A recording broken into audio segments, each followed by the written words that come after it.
आताची सर्वात मोठी बातमी हो नाही करता करता अखेर आता राष्ट्रवादी काँग्रेसनं काँग्रेस नेते सुजय विखे यांच्यासाठी ही जागा लोकसभा निवडणुकीसाठी सोडलेली आहे। याबद्दलची माहिती आता मिळते आणि आता सुजय विखे यांचा राष्ट्रवादी काँग्रेस आणि काँग्रेस आघाडीकडून उमेदवारी करण्याचा मार्ग अखेर मोकळा झालेला आहे।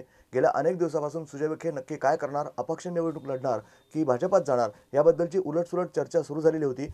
मात्र शरद पवार यांना काँग्रेसचे विरोधी पक्षनेते राधाकृष्ण विखे पाटील ही जागा नगरला काँग्रेसकडे सोडावी अशी मागणी केली होती, अशी विनंती केली होती। त्या विनंतीचा मान देत शरद पवार यांनी अखेर अकलूज इथे एका कार्यक्रमामध्ये काँग्रेसची जागा आपण आता सुजय विखेंसाठी सोडत असल्याचं जाहीर केलेलं आहे। त्यामुळे आता काँग्रेस गोटामध्ये आनंदाचं वातावरण आहे आणि सुजय विखे यांचा काँग्रेस पक्षाकडून राष्ट्रवादी काँग्रेस आघाडीकडून निवडणूक लढण्याचा मार्ग मोकळा झालेला आहे। याबद्दल आम्ही सुजय विखेंशी बातचीत केली, त्यांनी या निर्णयाबद्दल समाधान व्यक्त केलं आहे। या संदर्भामध्ये ही जी जागा आहे, आता या जागेच्या बदल्यामध्ये राष्ट्रवादी काँग्रेस पक्ष कोणती जागा मागते याकडे देखील सर्वांचं लक्ष लागले।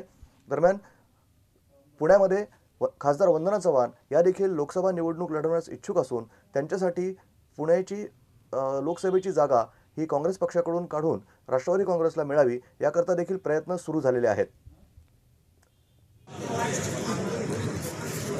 आता मी सभेत होतो आणि मला ही बातमी व्हॉट्सअपवर आली, तुम्ही सांगत आहात माननीय पवारसाहेबांनी अशी घोषणा केलेली आहे, तिचा अजून दुजोरा मला नाही।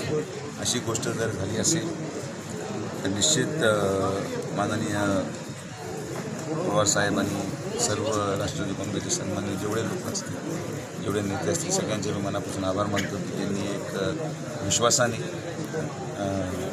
मला या ठिकाणी संधी देण्याचं काम केलं। आमचे पक्षाचे अध्यक्ष राहुल गांधी असतील आणि सर्व काँग्रेसचे प्रदेशाध्यक्ष अशोक चव्हाण साहेब असतील, राष्ट्रवादीचे जयंत पाटील साहेब असतील, अजितदादा पवार असतील आणि यामध्ये सगळ्यात मोठी भूमिका जर कोणी बजावली असेल तर माझे वडील माननीय नामदार राधाकृष्ण विखे पाटील साहेब यांचे प्रयत्न आणि त्या प्रयत्नांना सगळ्यात मोठी साथ लाभली ती सर्वसामान्य जनतेच्या प्रार्थनेची, त्यांच्या आशीर्वादाची।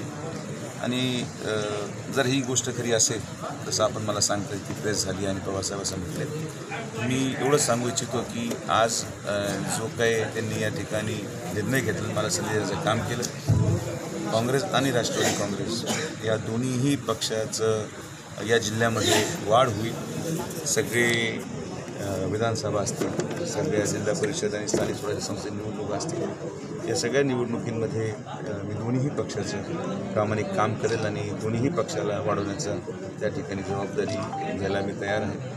कारण की ही जबाबदारी फार मोठी होती आणि बऱ्याच दिवसाची ही चर्चा होती। या चर्चेला जर आज पूर्णविराम लागत असेल तर आनंदाची गोष्ट आहे। तो विश्वास त्यांनी मला दाखवला, त्या विश्वासाला निश्चित मी सार्थ ठरेल एवढंच मी सगळ्या नगर जिल्ह्यातल्या जनतेला आश्वासित करतो।